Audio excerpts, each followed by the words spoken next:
Amém. Vamos orar. Curva a cabeça. Pai, aqui estamos na Tua presença para a exposição da Tua palavra, para aprendermos com a Tua palavra. Nenhum de nós está à altura desta palavra. Por isso, tem misericórdia de nós, perdoa os nossos pecados e que a justificação da cruz caia sobre cada vida nessa noite. Tem misericórdia e que Teu Espírito leve a palavra que for do Senhor ao endereço certo. E aquilo que for dito que não vem de Ti, que seja esquecido. Pedimos que seja assim para o nosso bem, para a Tua glória, em nome de Jesus. Amém. Eu quero refletir um pouco com vocês hoje sobre ansiedade. Eu não sou psicólogo, eu não sou psicanalista, eu não sou psiquiatra. Há muitos aqui na igreja, há vários psicólogos, só na equipe pastoral temos 2. Há psiquiatras, que eu lembre daqui da igreja, assim de imediato, 2 pessoas, de modo que não é por aí que eu vou. Porque, para falar uma linguagem técnica deles, se eu fizesse isso, seria a prática do charlatanismo, né? E eu ia me perder em palpites e depois, certamente, eu iria me arrepender profundamente. O que eu quero é comentar e refletir com vocês sobre o que a palavra de Deus nos fala a respeito da ansiedade. Este é um dos grandes males do século, do fim. Aliás, os seres humanos, de uma forma geral, todos nós, vivemos prensados entre 2 monstros psicológicos.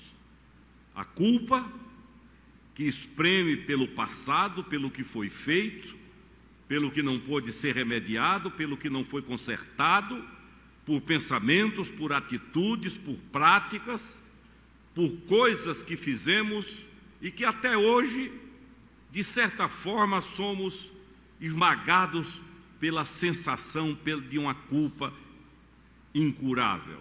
Somos, eu digo, o ser humano, porque o nascido de novo, ele vence essas etapas. Mas a culpa tem a ver com o que foi, com o que aconteceu, com o que eu fiz, com o que foi ou não realizado. A culpa lida e a matéria-prima que ela usa para esmagar, para oprimir, é o que passou. O outro monstro que completa esse quadro trágico é a ansiedade, que tem a ver com o que ainda não aconteceu. A culpa assola pelo passado, a ansiedade esmaga pelo futuro. Quem é dominado pela culpa não dorme em razão de memórias. Quem é atropelado pela ansiedade não dorme em razão do que ainda pode ou não acontecer. E muitas vezes, após uma noite, a sensação que a pessoa tem é que correu uma maratona, é que foi a pé daqui a Maceió. Ela busca razões para explicar o cansaço mental da alma, e isso é algo que começa a gerar diálogos na mente, entre aspas, vejam bem, entre aspas, monstros que conversam. O Caio diz que há pessoas que não dormem porque durante a noite inteira fica a neurose conversando com a psicose. E no outro dia estão cansadas, vão trabalhar mal-humoradas. Um gesto de carinho da esposa, de um filho, fala esposa como homem, muitas vezes é imediata e automaticamente rebatido com grosseria. Há pessoas que já acordam de mau humor, de cara comprida, já condicionam os atos do dia aquilo. Isso não totalmente, nem em todas as oportunidades, mas em grande parte tem que haver ou com esse monstro chamado culpa, ou com esse outro chamado ansiedade. Vivemos a era da ansiedade. Cerca de 40% dos brasileiros, diz a estatística da Associação Brasileira de Neurologia, apresentam distúrbios do sono, em razão da ansiedade, que é um dos fatores primordiais.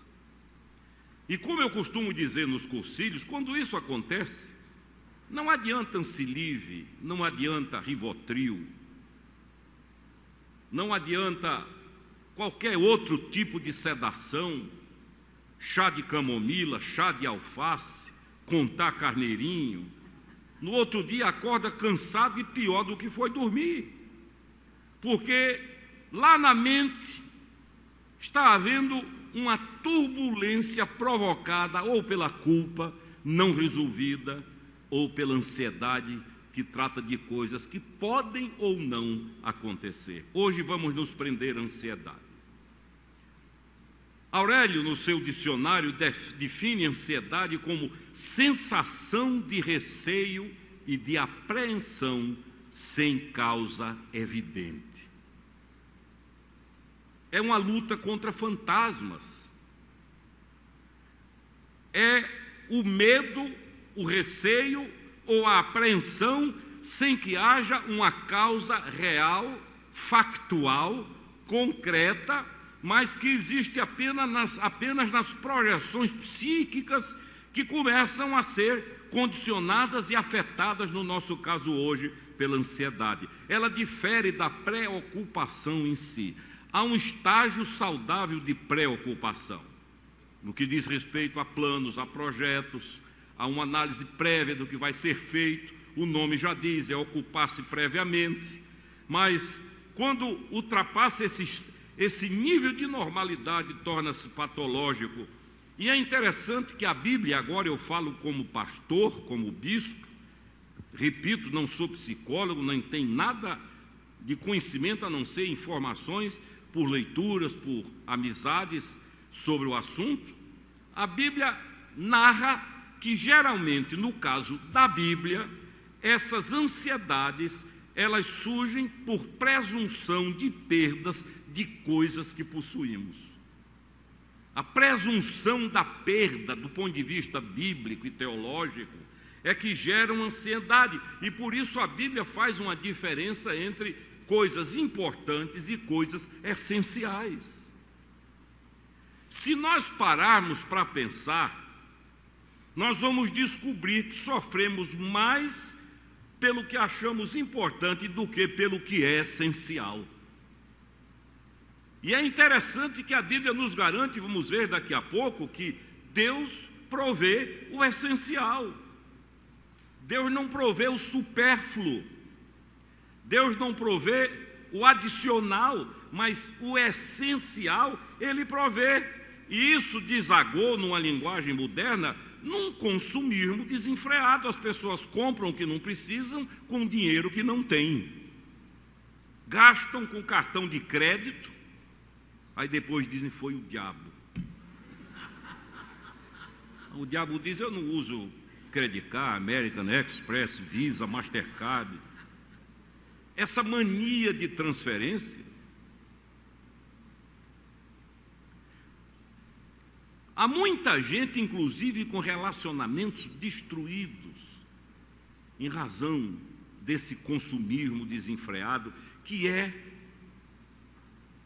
o apetite incontrolável da alma, da mente, da psique, por aquilo que não é essencial. Pode ser tido como importante, mas não é essencial.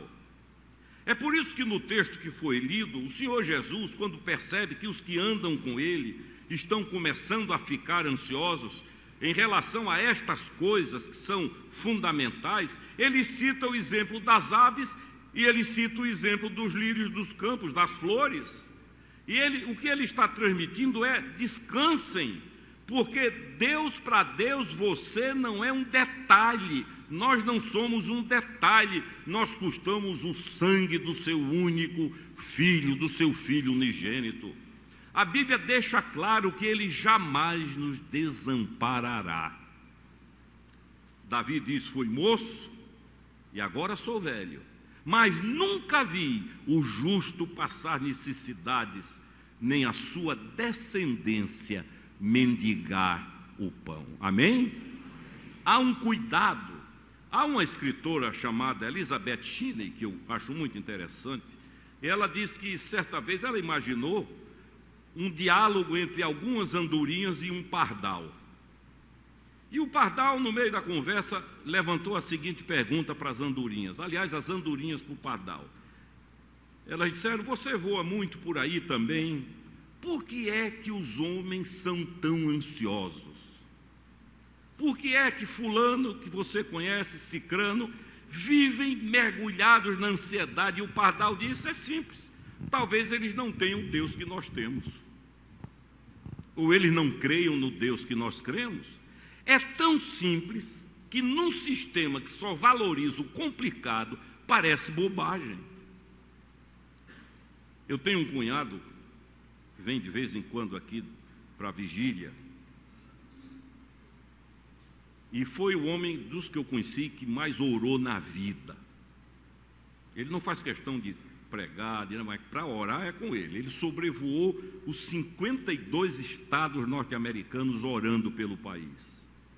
Foi à Albânia na época da ditadura absoluta, Angola, para orar. Ia lá quando muitas vezes apenas atravessou a fronteira e foi expulso para orar. Ele tem um quarto de oração onde ele se tranca 3 dias para orar. É realmente a essência da vida dele. E uma vez eu estava em Porto Alegre, quando eu morava lá, e ele foi nos visitar, e eu ia dirigindo o carro num bairro chamado Higienópolis, e lá para as tantas, ele deu um aleluia, começou a gritar. Eu digo: foi que houve? E eu olhei para ele e disse: está bem, estou, aleluia. Eu digo: opa. Quando ele acalmou um pouco, eu disse: qual a razão de tanto grito de glorificação a Deus? Ele disse: olha esse caminhão que vai aí na frente. E é um caminhão carregado com árvores, com folhas, com folhagem, com troncos, das podagens feitas, porque Higienópolis é um bairro muito arborizado. Eu disse: muito bem, e daí? Ele disse: olha aqueles passarinhos, Deus providenciou o almoço para eles. Eu aqui com fome e eles almoçando. E eu, na hora, disse: esse menino está maluco. Mas depois fui refletir. Foi exatamente o que o Senhor Jesus disse. É tão natural, é tão simples, que a complicação do sistema nos cega para ver que Deus está providenciando.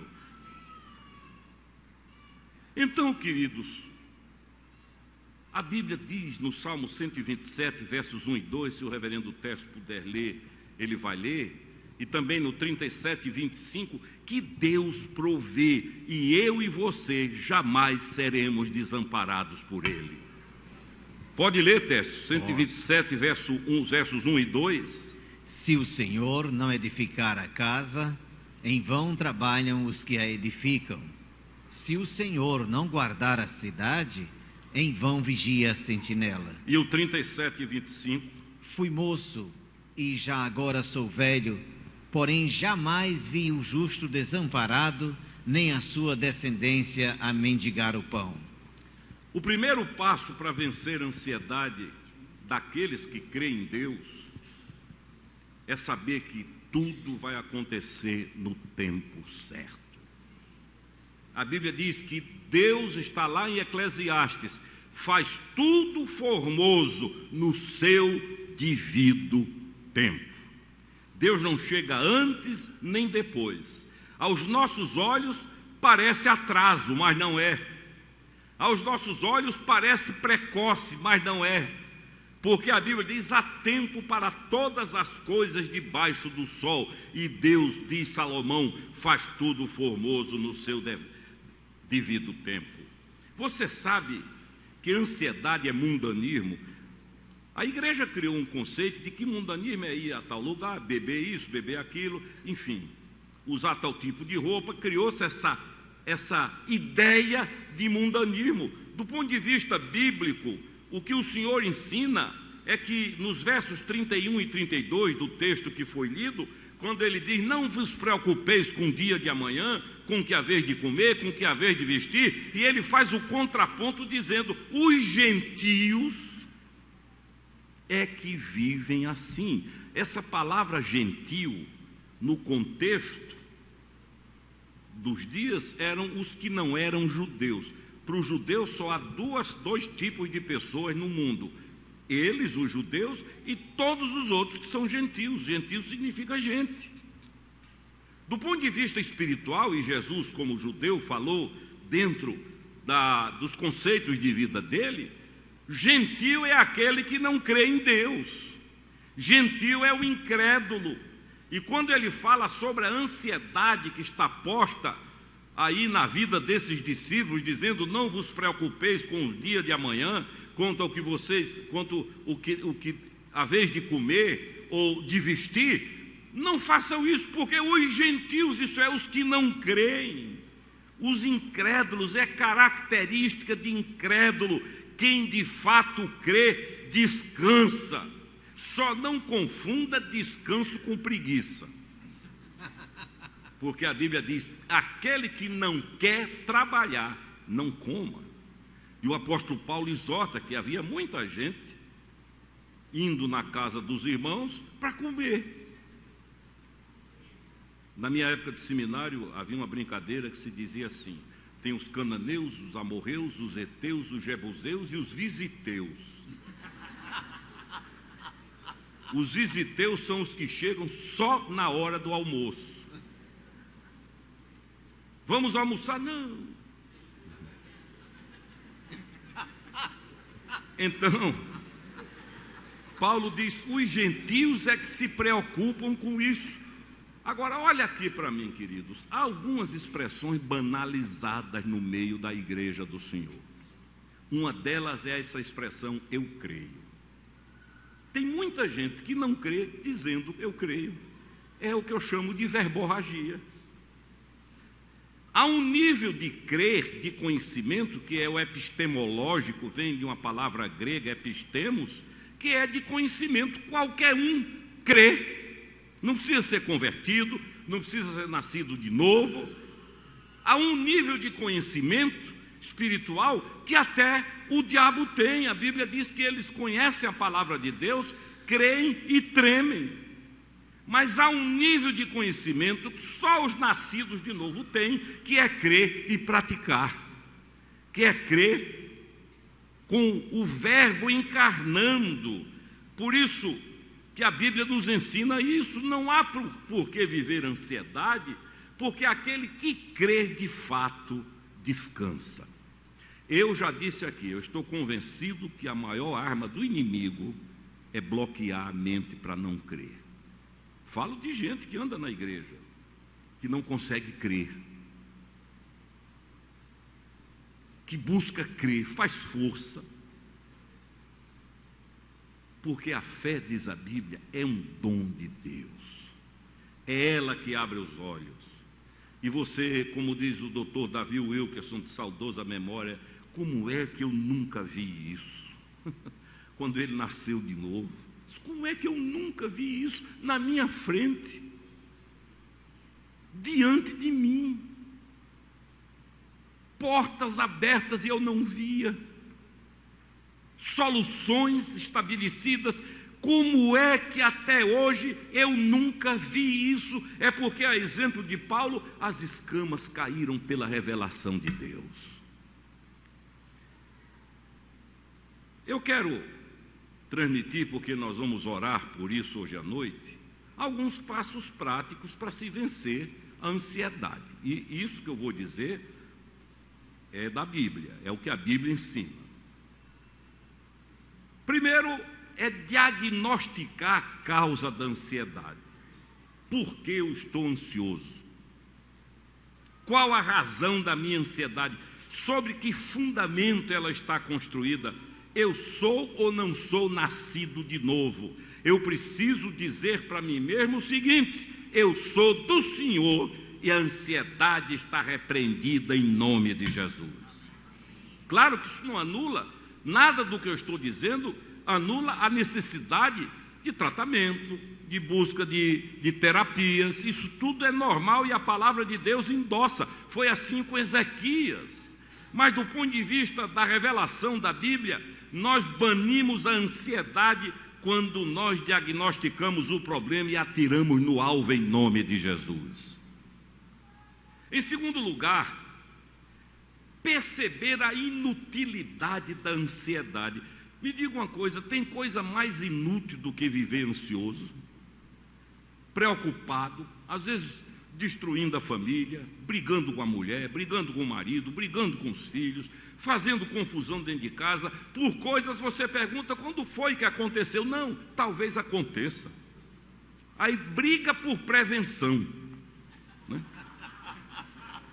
Briga por prevenção, pode ou não pode acontecer. Então, faça um diagnóstico da sua ansiedade, onde é que ela nasce, qual a raiz, qual a nascente, qual o vértice, e ataque em oração em nome de Jesus. Busque o remédio divino. Filipenses 4:6 diz que nós precisamos aprender a orar corretamente. Orar não é dizer o que quer, orar não é dizer um monte de bobagem e no final dizer amém. É orar segundo a palavra de Deus. Houve uma mulher antes da reforma protestante, chamada Madame Guyon, que ela, para não correr riscos, ela lia as orações da Bíblia, dos salmos. A vida dela, ela passou orando os salmos, as orações de Davi, as orações de Asaf. E o Senhor Jesus ensina como devemos orar. Então, orar corretamente é uma coisa. Outra que a Bíblia ensina, pensar corretamente. Jó diz assim, Jó, o mal que eu temia, esse me sobreveio. Vamos repetir isso aí? O mal que eu temia, esse me sobreveio. O que eu entendo é que ele era aquele tipo de pessoa que a mente, talvez por excesso de cuidado e zelo, focava no mal que podia acontecer. Eu já brinquei aqui várias vezes dizendo, o indivíduo vai viajar de avião daqui um mês e passa um mês sem dormir, vai cair, vai cair, vai cair. Eu conheço um que voltou da porta do avião. Há outros que vão fazer um negócio daqui a um ano e ficam dizendo, vai dar errado, vai dar errado, vai dar errado, vai dar errado. Outro tem uma dor de cabeça, diz, é um câncer, é um câncer, é um câncer. Jó diz assim, o mal que eu temia, esse me sobreveio. A Bíblia nos ensina a pensar corretamente. A minha mente será robustecida na razão direta do pensar corretamente. Quando eu ponho lixo na mente, quando eu começo a construir estruturas mentais de forma errada, contra a palavra de Deus, as coisas acabam, não que isso atraia, mas acaba acontecendo, porque vai se programando só para aquilo, e se não acontecer, fica com a visão de um jeito que só vê coisa ruim. Então, pensar corretamente, o mal que eu temia, ao invés de ficar pensando no mal que pode acontecer, gaste a sua mente pensando no bem que Deus vai lhe fazer. Aleluia. A Bíblia também diz em Filipenses 4:9, que não é só pensar corretamente, é agir corretamente. Olha o que Paulo diz, o que aprendestes e recebestes e ouvistes e vistes em mim, isso praticai. Isso praticai. A vitória sobre a ansiedade, olha aqui, não está na vida do cristão só no conhecimento, mas na obediência. Não basta conhecer, dar um show de Bíblia, dar uma aula de Bíblia. Não basta ser um mestre em Bíblia. Tem que conhecer e obedecer, como diz o velho hino, crer e observar tudo quanto Cristo ordenar. Amém. Uma das maiores estratégias de Satanás, queridos, é cultivar ansiedade na mente de uma pessoa. É fazer com que ela preocupe-se com o que ainda não veio. A ansiedade trava, inviabiliza conquistas espirituais, intelectuais e materiais. E eu quero, olhando para o Salmo 23, que para mim é o dinamite de Deus contra a ansiedade, para se entender o Salmo 23, nós precisamos saber qual o contexto que Davi escreveu. Davi estava vivendo o drama de ter um filho chamado Absalom, que estava conspirando para derrubar o pai do trono. Pense isso na sua vida. Você tem um negócio e de repente saber que quem tramou toda a desgraça da sua vida comercial e empresarial foi um filho. Você ter projetos destruídos e saber que eles foram detonados por um filho. Foi isso que Davi viveu. Absalão, o filho dele, querido, ficava às portas da cidade convencendo as pessoas, e diz a Bíblia que ele ganhou o coração do povo.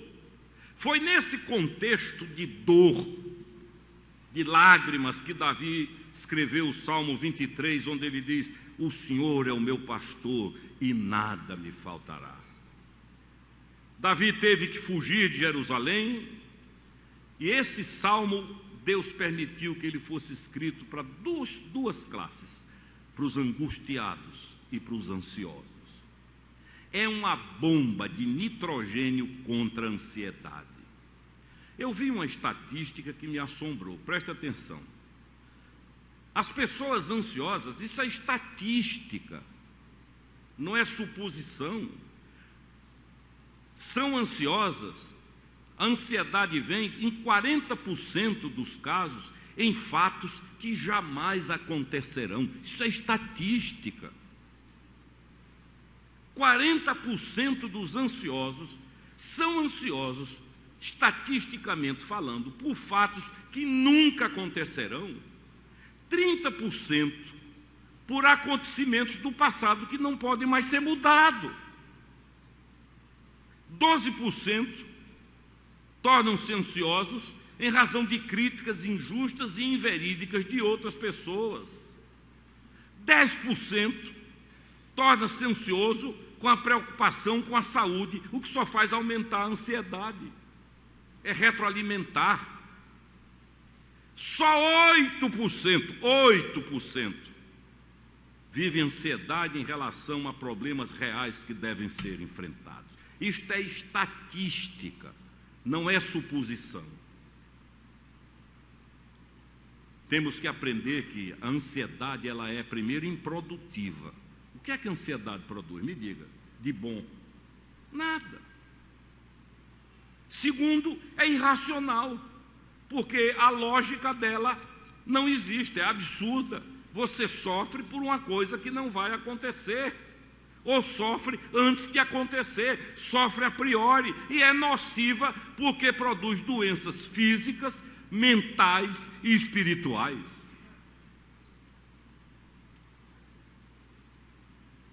Ela não gera nenhum benefício, não resolve nada. Sabe o que é ansiedade? Uma figura bem clara, é correr sem sair do lugar nessas esteiras de academia.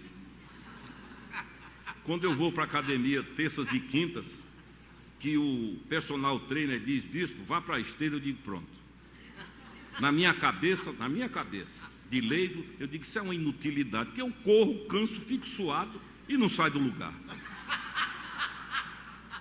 É a mesma coisa de você acelerar o motor em ponto morto. Liga o carro, bota em ponto morto e começa a imaginar. Por isso que a ansiedade não resolve. É correr sem sair do lugar e acelerar em ponto morto. É irracional, sabe por quê? Porque ela amplifica os problemas. O problema tem 100 gramas, a ansiedade amplifica para 100 quilos. Para depois de tudo dizer, meu Deus. E às vezes aí é tarde. O prejuízo é irreversível do ponto de vista de relacionamento, porque coisa ruim é conviver com gente ansiosa. Todo dia, todo dia, todo dia, todo dia. Ela é nociva porque prejudica a saúde de uma forma geral. Norman Vincent Peale, grande psicanalista norte-americano, cristão, presbiteriano, ele diz: não fomos criados para a ansiedade. Disse ele, a única criação de Deus em todo o universo que é ansiosa é o ser humano caído. Você nunca viu um cachorro ansioso. Você nunca vai ver um galo ansioso. Eu criava cachorro, eu e Carmen, a gente gostava muito, e eu tinha um pastor alemão que depois de uma certa idade, ele olhava para a gente com um olhar de bobo.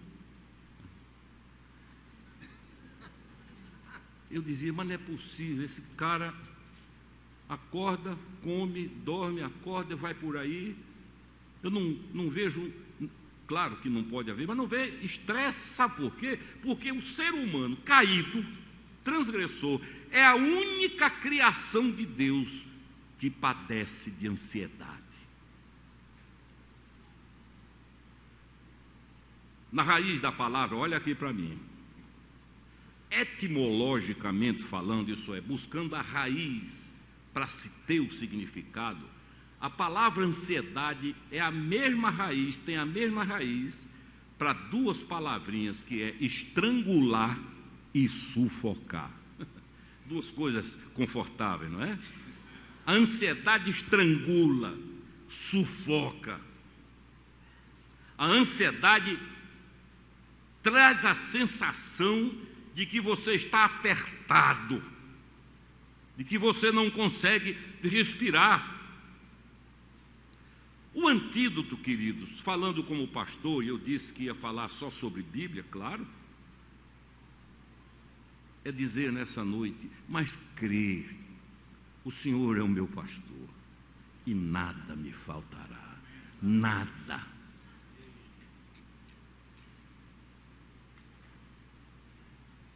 Reverendo Antônio Elias, meu pai na fé,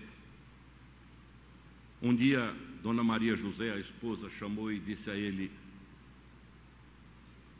Antônio, não temos nada para o almoço. E ele tinha uma risadinha miudinha, assim, quietinha. Ela disse que ele sorriu e disse amém. E saiu. Lá para as tantas, ligou da rua e disse: Maria José, ela disse: oi, prepara a mesa que eu estou levando 6 convidados. Isso é história real. Ela disse, ele não entendeu nada. E ele chegou com os 6 candidatos. Não sabiam de nada. E ele disse, vai pôr a mesa? Põe a mesa. Mais ou menos 12:30. Para quem não crê, é coincidência, né? A campainha toca e era um irmão da igreja numa Fiorino, dono de um restaurante industrial.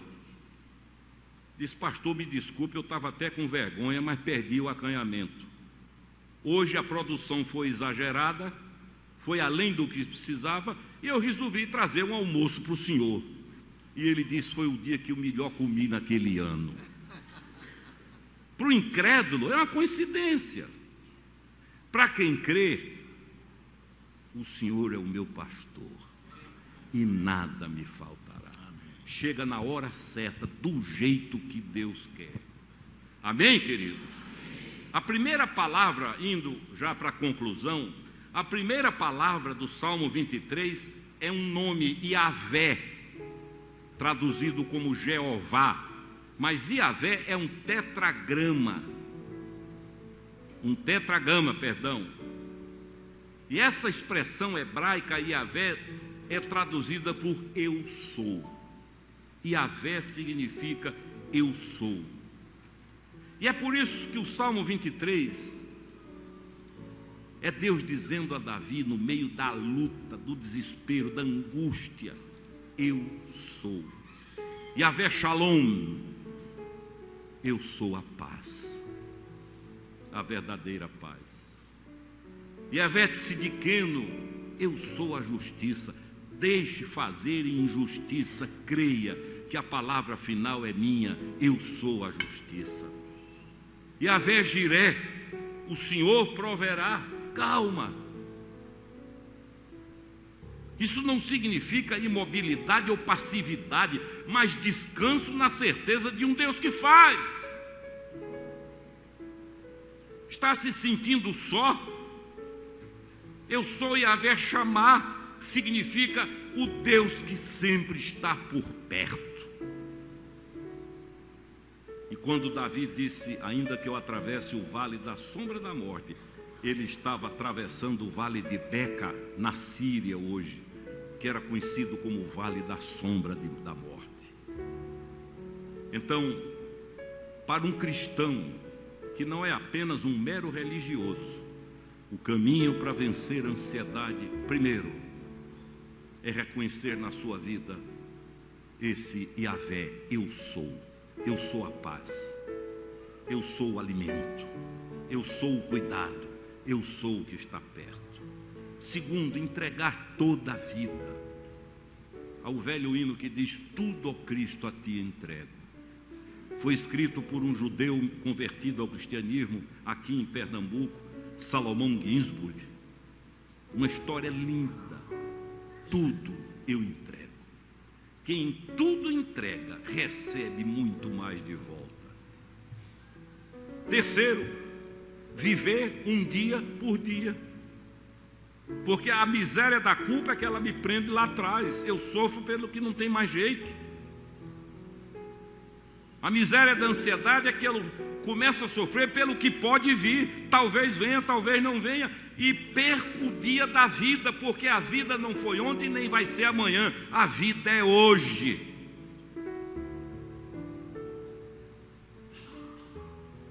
Foi isso que Jesus disse: é hoje. Foi isso que Paulo disse: é hoje.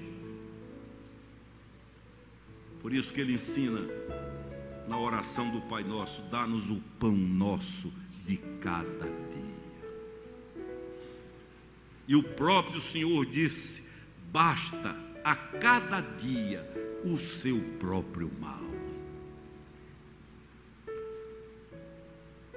Viva um dia por dia. Creia no Pai que você tem, Ele não é um brincalhão.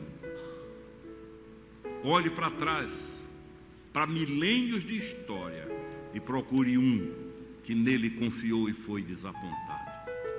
Guilherme Kerr diz que paz não é ausência de guerra. A paz do Senhor é vivida no meio da guerra. O general norte-americano Dwight Eisenhower, que comandou as forças aliadas da Segunda Grande Guerra Mundial, viu-se diante de uma decisão terrível, que era atravessar o Canal da Mancha para começar a pisar o solo europeu. Foram dias de expectativa, de preparo, e um suboficial o procurou para informar-lhe o boletim meteorológico dos próximos dias. E o resumo que aquele militar deu ao general Eisenhower foi o seguinte: ou iniciamos hoje, ou não sabemos quando iremos iniciar a travessia do Canal da Mancha. E ele conta na sua autobiografia: pediu licença, foi para um banheiro, fechou a porta e ajoelhou-se, apoiou a cabeça na pia do banheiro e foi falar com quem manda, com quem pode, mas é discreto. E levantou-se, já com outro semblante, reuniu o alto comando e disse: é nesta madrugada. O senhor mudou? É nesta madrugada. E atravessaram, e deu no que deu. Queridos, se Deus fosse um Deus ausente, permitam-me a expressão, nós seríamos o povo mais idiota do planeta Terra, mais louco. O nosso lugar não era os bancos de um templo, era um hospício. Seria uma paranoia coletiva. O que empresta sentido a tudo que eu disse é que quem nele crê, nele descansa. Tem lutas, dificuldades, provações, mas elas chegam a um limite que estancam e nada arranca a paz do nosso coração. Amém? Então, concluindo, o Senhor Jesus disse: não andem ansiosos por coisa alguma. Basta a cada dia o seu próprio mal. Que Deus nos abençoe. E que nesse mundo produtor de ansiedade, cada dia piora. A velocidade, por exemplo, da informática, do mundo digital, não ensina mais ninguém a esperar. E isso tem como subproduto a ansiedade. Em relacionamentos, em negócios. Começam a achar que é tudo na base do enter. Deus nos trata muitas vezes e nos cura na espera.